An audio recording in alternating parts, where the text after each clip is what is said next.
Hey y'all, welcome back to another episode of Sorry If This Isn't Landing Properly. I am your host, Kuh-Dee-Juh, and I'm just so happy to be here today, as I am every other day that I get to spend time with y'all. This episode, it just flowed. No outline, no none. And I do have an announcement that I'm not going to get into now so we can focus on this episode.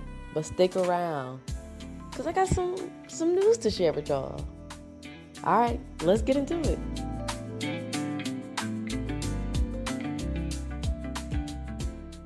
I recently got back from summer camp, an adult summer camp. Now, this is not how they promoted this event, but after attending and knowing what I know from watching movies and TV shows, this past weekend was very much an adult summer camp. And so I want to reflect on things that I learned about myself from going to summer camp. The first thing I learned is never too late to have certain experiences. Sometimes I feel like, oh, I should have learned that when I was such and such age, or when I was in this predicament. That's when I should have learned this. It's a little too late to be learning this now. And that's not the truth. Your journey is yours. That means whatever and however you are experiencing things is the way that is meant to be for your story. You can't change that. And don't think any less of yourself because of it. So, although I'm not a kid, that doesn't lessen the fact that I just attended a sleepaway summer camp. And it's even more so important to me and special to me because when I was a kid, I didn't live a life of a kid. I had adult problems. I might not have had to pay any bills, but I had a lot of worry. I had a lot of surviving to do. There wasn't always time for summer camp, time for the easy life of a child. And not to say every child has an easy life, but they should, hopefully. And so I missed out on that when I was a child, and I was just chalked it up as, I guess some kids get the opportunity to do that. Some kids don't. It ain't nothing to cry over. Keep it moving. But now that I have experienced it, I'm so thankful for it. It was an amazing experience. The second thing I learned about myself during summer camp, speaking my truth has helped me uncover more of my true story. So let me take you to a moment at summer camp. Me and my newfound friends decided to go on a midnight hike. Now, this wasn't a scheduled program. It was just something that we decided to do. It is a full moon outside. The stars are out. And we wanted to enjoy ourselves, the moment, and the landscape of Canaan Valley, West Virginia. And we did that. We went on a hike. And while on a hike with this particular group of people, I had someone, talking about what made you decide to move here? Because majority of us have relocated to West Virginia. People want to know, where did you move from? What do you do? So I told them I recently moved from Atlanta, Georgia. And the first question is, well, why West Virginia? And this has been a question that I've more so wanted to avoid, especially as it relates to Atlanta. And not that I have any deep issues, but it's been hard for me to speak my truth about that. And maybe I've been needing to spend more time processing it. Most things, before I say it out loud to someone else, I've thought about it. I've maybe said it to myself. If not out loud to myself, definitely in my head. But that's a whole nother story. How I say it and what I say in my head to what I say out loud to myself or to others. It's different. And the truth, I've probably spoken this truth once to somebody that's near and dear to myself. And that's about it. And yet, to this pretty much stranger, a person that I've known for all of maybe 20 minutes, I am revealing my truth. And that was powerful because one thing that I've been working on is continuously being my authentic self in every situation I'm in. Not shrinking myself, not assimilating, and being something that I don't recognize, being what I think somebody else want me to be. So when he asked me, well, why did you move from Atlanta to West Virginia? I first had to say why I moved to Atlanta, because I'm not a native of Atlanta, Georgia by any stretch. And that truth is, I moved to Atlanta from Milwaukee, Wisconsin. Me moving to Atlanta was an experience that I didn't always have the words for, because I didn't really know all of what I was experiencing, going through, and needing. Now, my previous partner was a big reason why I was going to move to Atlanta. And even they encouraged me to find a reason beyond them to move to Atlanta. And I'm so thankful for that. Not that they weren't reason enough. I know they were afraid that, okay, I don't want you to come here, and what if we break up? But they weren't wrong in the fact that I needed something beyond just a person. I needed something else. And it wasn't hard for me to pinpoint what that was, especially in the time that I moved, which was the pandemic. So much was going on in the country. So many lives lost. Black Lives Matter became a movement. And during that time, I honestly felt fearful. I felt adrift. And I needed, not just wanted, I needed something to hold on to beyond myself. I needed something to connect to, people to connect with. And I didn't feel like I was going to ever get that in Milwaukee, Wisconsin. Not to the degree that I could achieve that in Atlanta.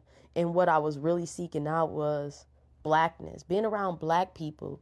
Not to say that Milwaukee doesn't have a strong and heavy black population, but I wanted to go somewhere where blackness was so a part of the essence of that place that no matter where I went, who I was around, I didn't need to explain who I was, what I felt, why I felt that way.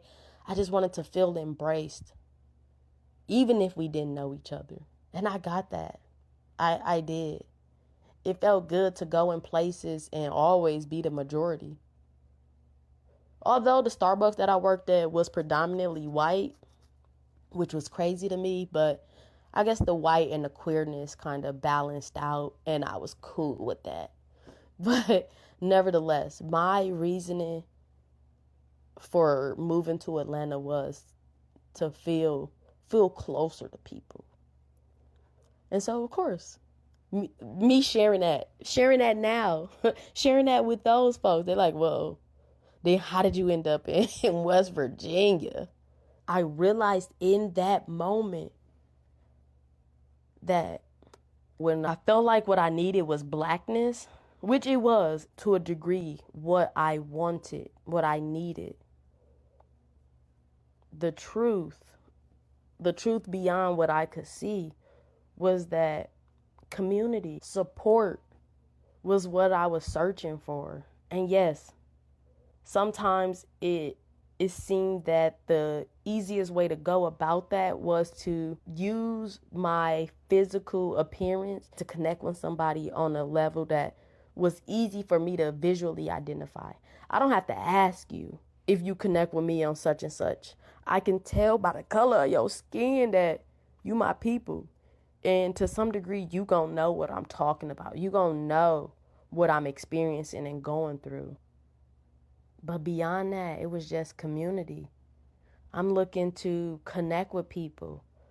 And even through my summer camp experience, It's people there who definitely don't look like me or grew up the way that I grew up.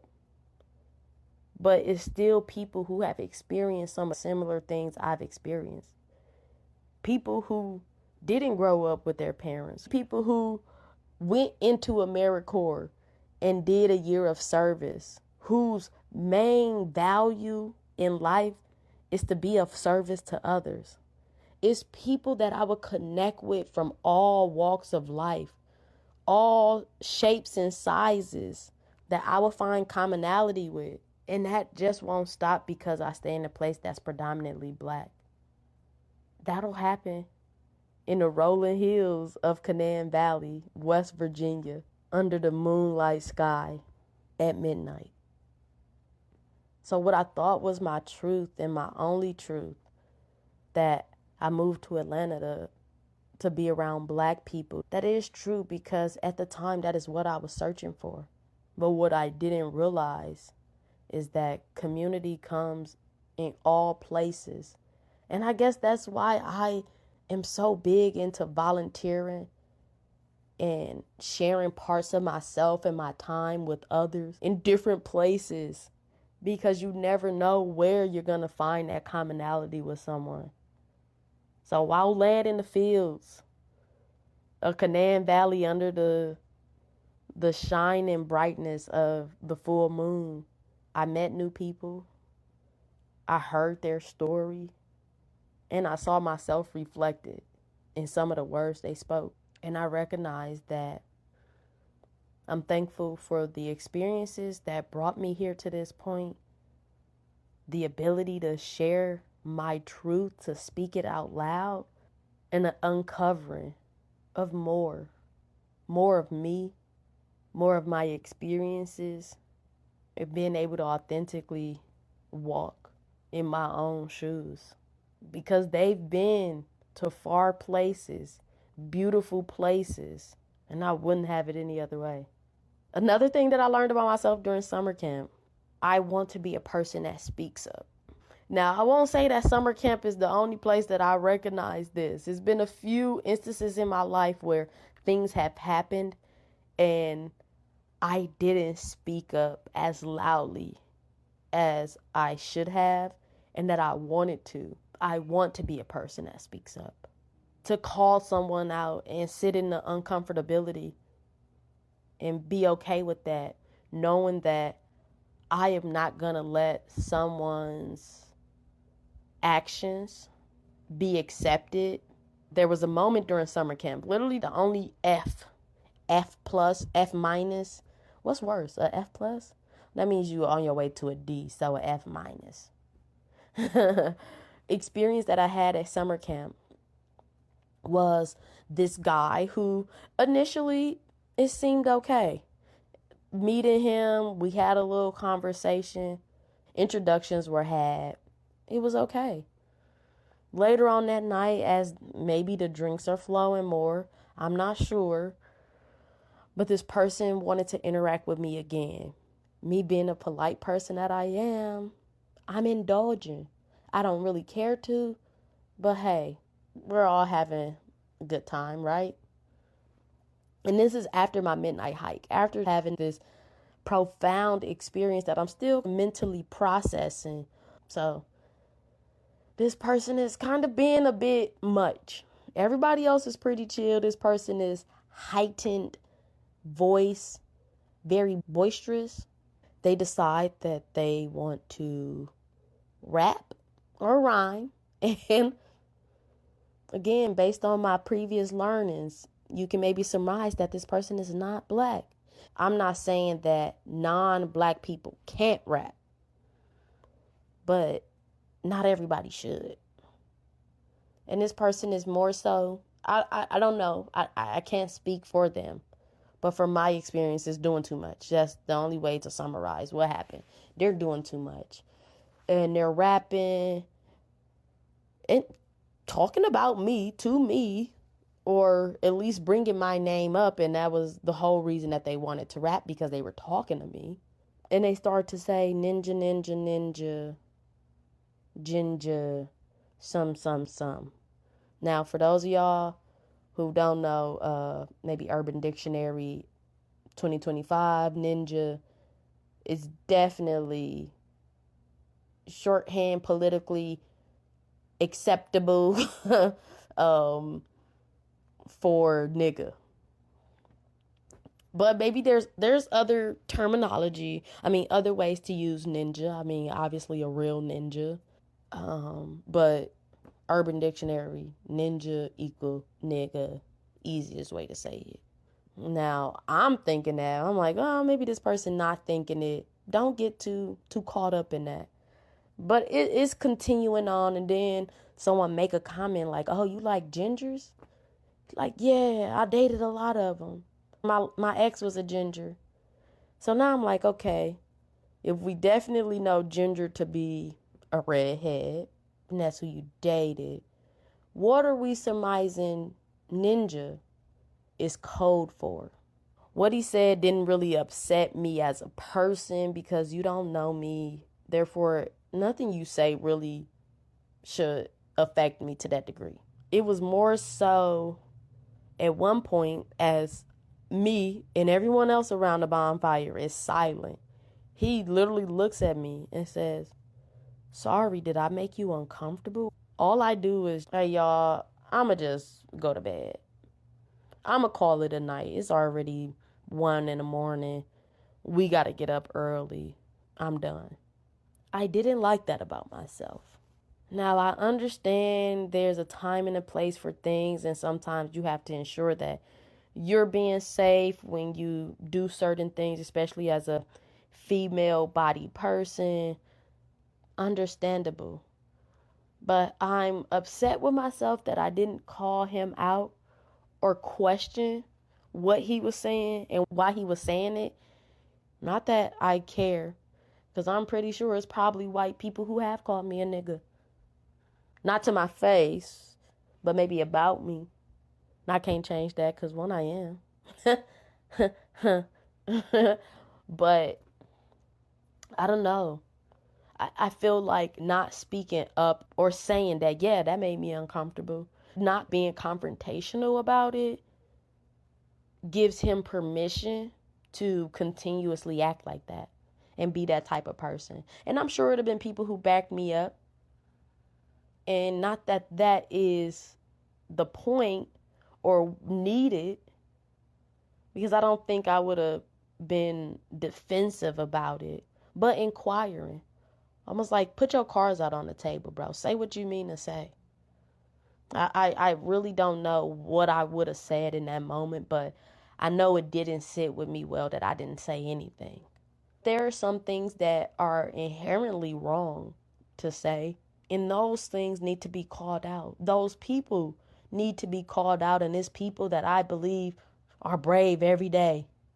They don't take a day off from calling out the injustice that they see in the world, or the people who make this world a scary place, an uncomfortable place.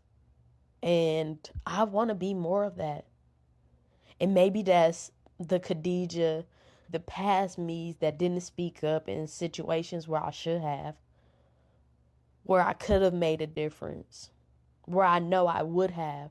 So what I learned about myself is I'm not okay with staying silent on matters that mean something to me or will help me or anyone else feel more comfortable in a space that they deserve to take up.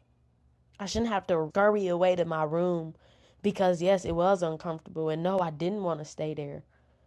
But I shouldn't let him or anyone else run me away from experiences that I have a right to experience.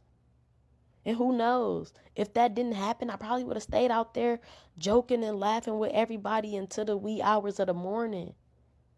But instead, I just left. And no, I don't know if he meant any harm. And that's not really the point. It's how it made someone feel. And it did make me feel uncomfortable. And therefore, I should have stood up for myself. I should have said something for myself, because if a person was making someone that I knew uncomfortable, I hope that I would speak up And sometimes it's easier to come to defense of someone else before it is ourselves. And I definitely need to change that. I need to treat myself the exact same as I would a friend. So what I learned from myself during camp is that I'm not okay with staying silent. Long gone are the days that I will stay silent. I'm going to write this down in my memory book as the last time that I won't speak up when I feel that I have to, I need to. All right, this thing that I learned about myself during summer camp, I'm still processing this right now. The last day of summer camp, they actually gave out awards. And this was so surprising to me and funny because the last night of summer camp, we had a banquet. And I was telling this person, only reason I dressed up for the banquet is because I played sports all my life. And we always had a sports banquet at the end of our season. And they would give you awards. So I was like, I'm waiting for the award ceremony. I can't wait to see what I'm getting. And so fast forward to the next day, breakfast. It's the last day of summer camp.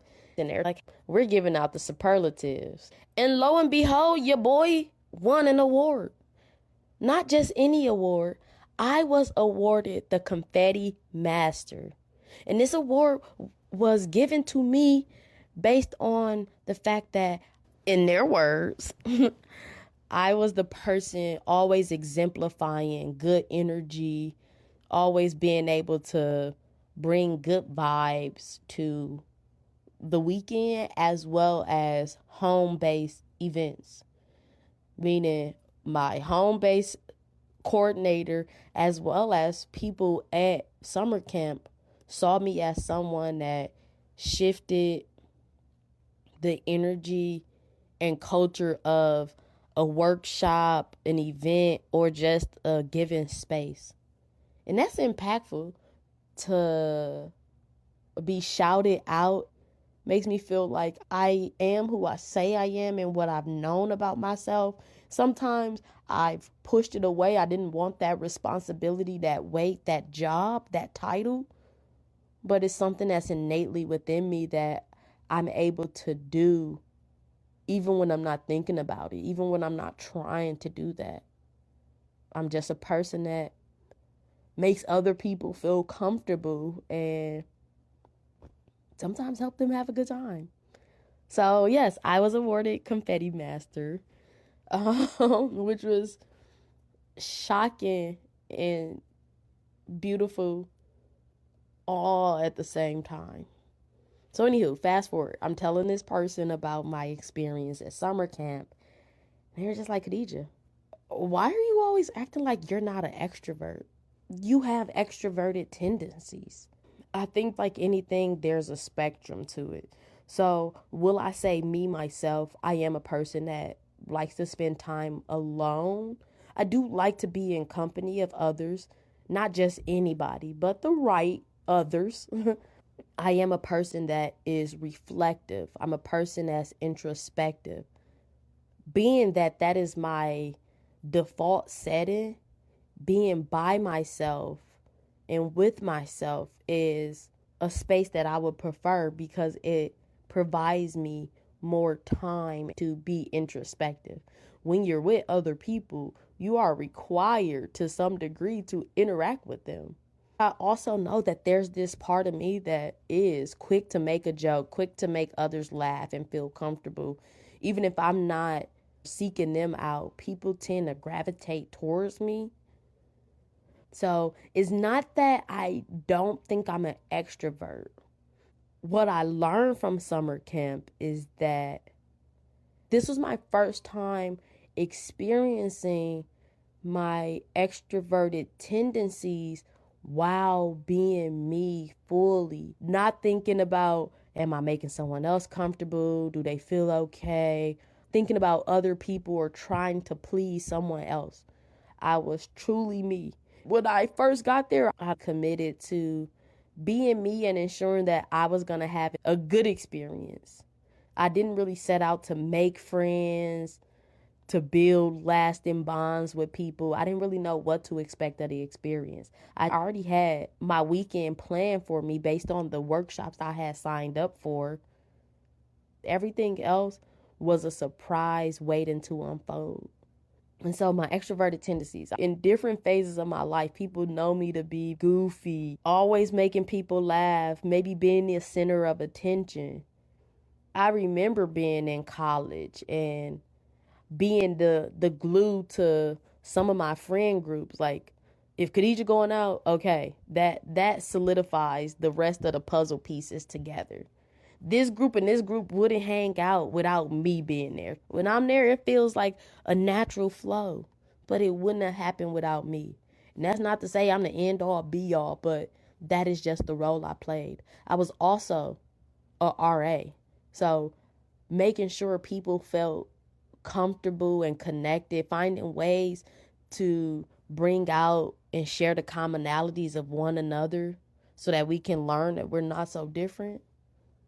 Yes, that was literally my job.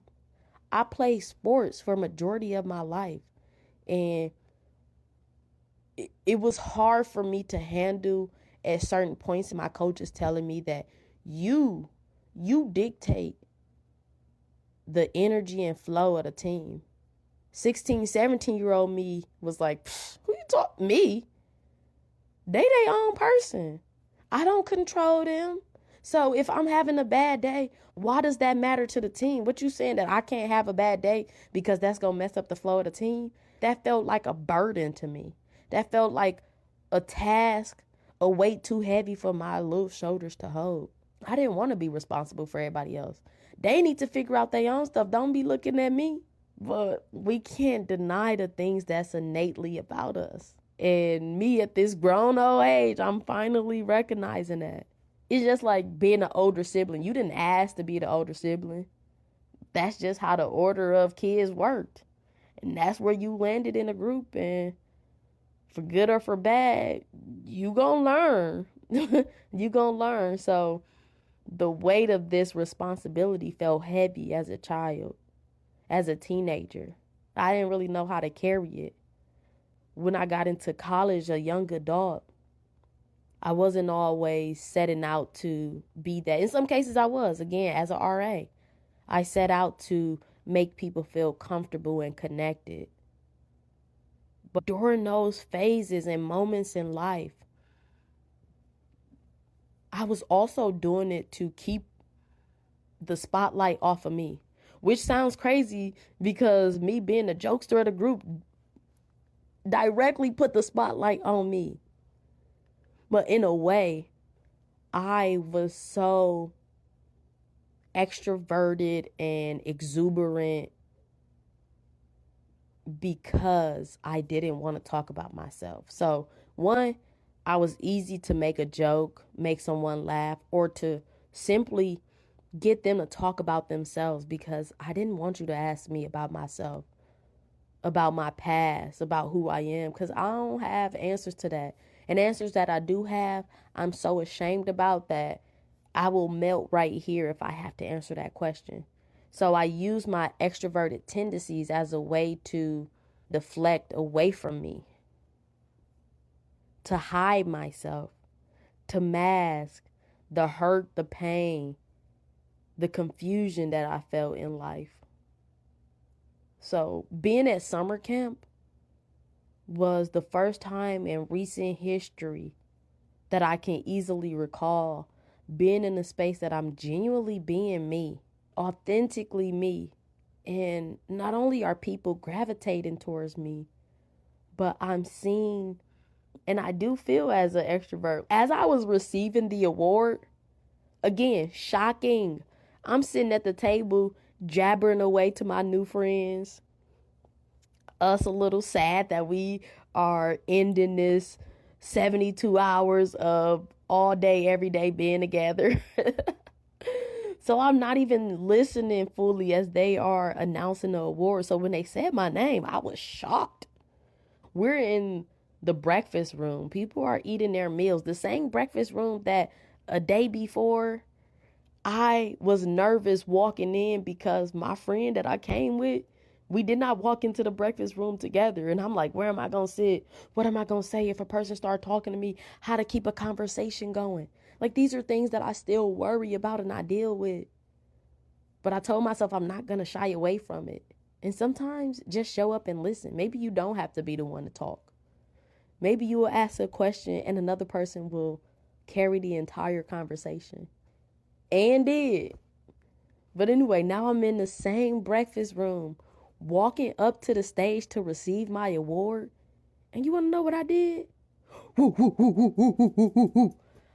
I just started making all of these noises and running up to the front like this is The Price is Right. I'm like I'm on a game show. And after receiving my award, what I do? And I kept going until the entire room was making that same noise to a deafening degree. The volume was so loud and everybody's laughing and joking. And I was like, whoa. When I woke up this morning, this was not on my bingo card of things that I was going to experience. And so it surprised me. I learned that about myself, that I am an extrovert. I am an introvert. I so easily sway on that spectrum. I'm all of those things. Every bit of it. And it feels good to experience it as me, not hiding, uncovered, and free of all of the weights that felt so heavy to me in years past. I'm so thankful that me now have the shoulder strength to carry it. I'm thankful for camp, for exposing that to my eyes, for being a place that I got to experience it.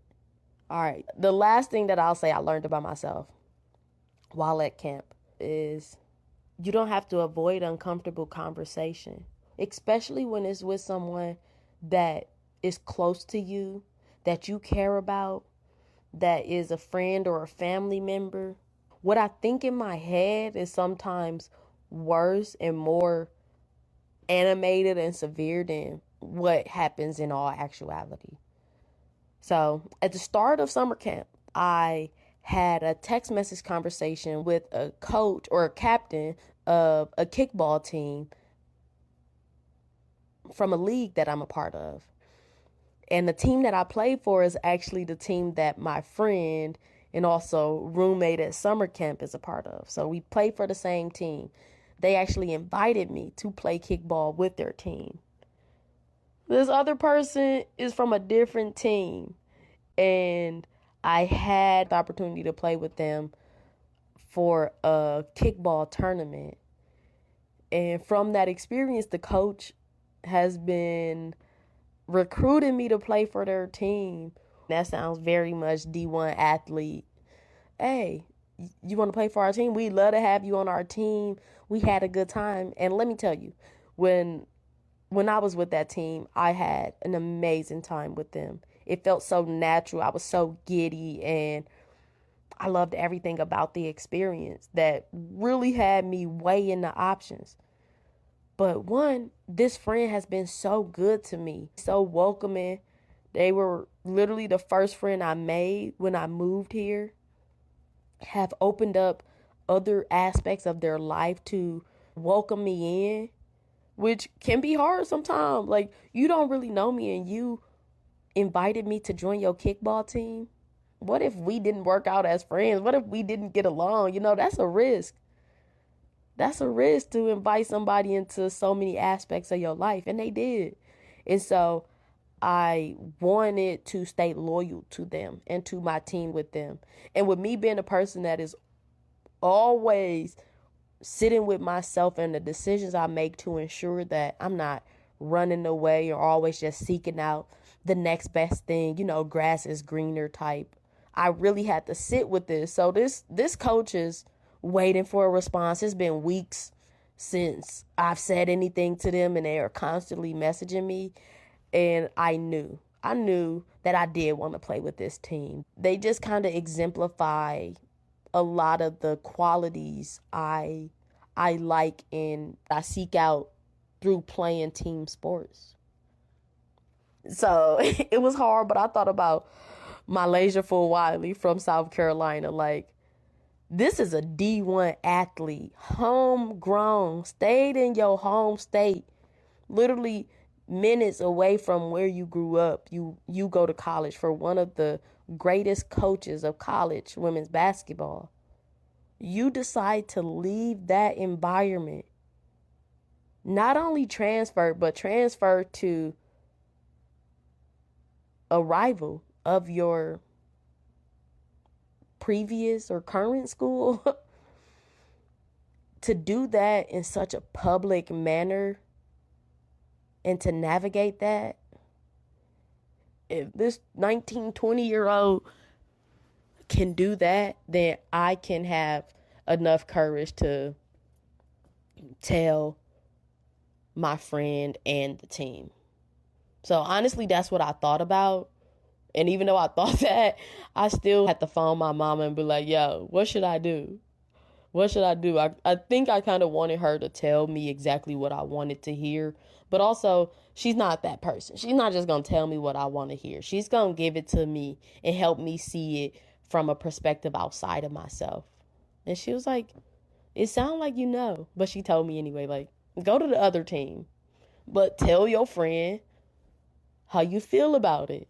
And so I didn't have it in me. I did not have it in me to tell her right then and there. One, she was already sleeping because it's like 1 a.m. when I'm finally even texting the other coach. 1 a.m. like, yeah, I'm going to play for y'all. Because I just had to do it right then and there or I was going to lose my nerve. Find 10 other reasons why I should stick with my initial team. But anyway, I told the coach and I even told him like, yo, I still got to tell my team that this is happening. So don't go posting my picture saying, hey, committed or nothing like that. Not that they would, but listen, don't go blabbing your mouth to the wrong crowd. Because I want to be able to do this. I want to do this.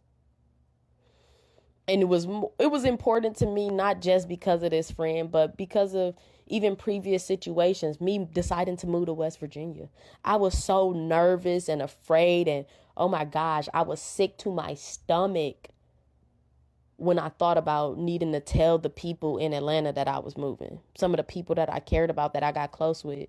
And to this day, I feel a little shysty because I chickened out and I didn't say anything. I just up and moved. What? That's crazy.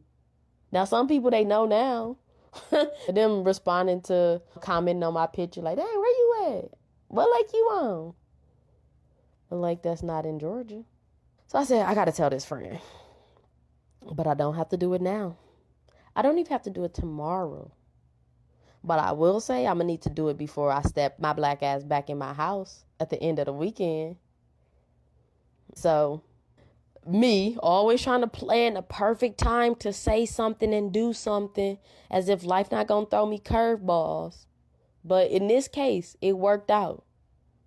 And as we drove back from Canaan Valley to Morgantown, we had to take these back roads, which was fine because we got a beautiful view of West Virginia. Like, my eyes were happy dancing at all of the hills and livestock, and oh my gosh, it was beautiful.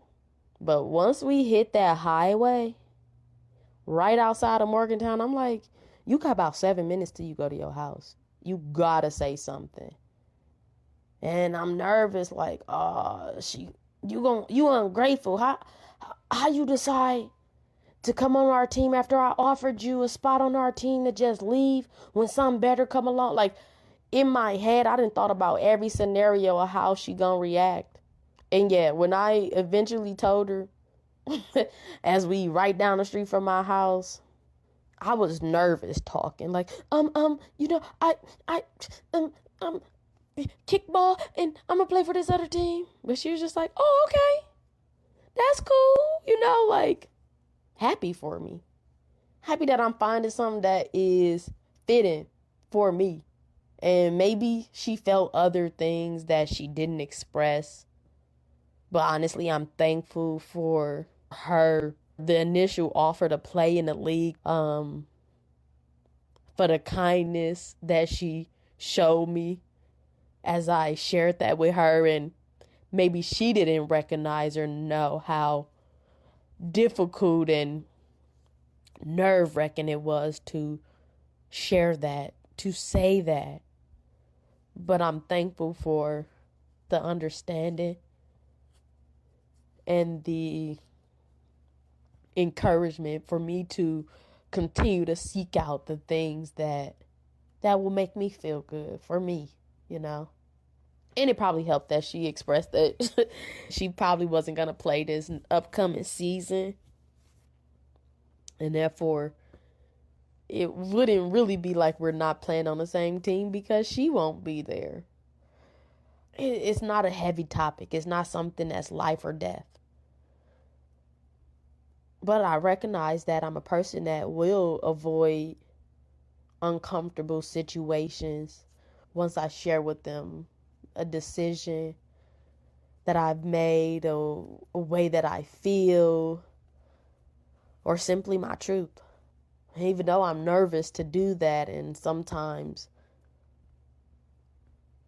will avoid it, I have to speak my truth. And in doing so and having these conversations, I'm able to get a better look at the people who are around me, who I surround myself with.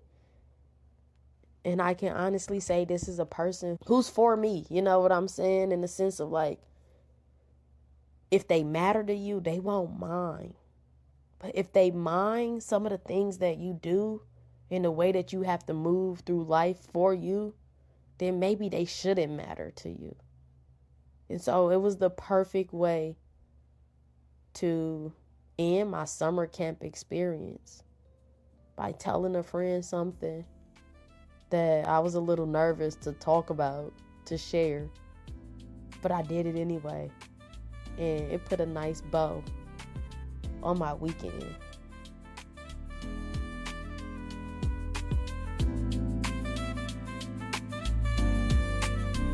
All right, y'all, if y'all have made it this far, thank you so much for tuning in. I'm so appreciative of every single last one of you who take the time to listen to me and my thoughts, getting to know me a little bit more through the way I process things that's going on around me, especially today's episode, because this is a current experience, not something I'm reflecting on that happened years ago. Conversations and moments that sometimes I wonder, is this really how it happened, how I remember it, have kind of stamped into my memory. So yeah, this episode felt good. It felt good. All right, rubs hands like Birdman. I just got like a bout of nervousness to talk to you. But I'm going to just say it here, rip off the Band-Aid. We won't have an episode next month. A little sad. But it's all in preparation for the next season of Sorry If This Isn't Landed Properly. This season was really great for me. I believe it was meant for me to process and work through telling a story the way in which I did. But now I want to step it up a notch. We'll pick back up for our regularly scheduled program in October. Thank y'all for always listening. Again, hit that like, hit the subscribe wherever you're listening so that you can be informed when the next episode drops. Until next time, homies, y'all stay safe. Peace.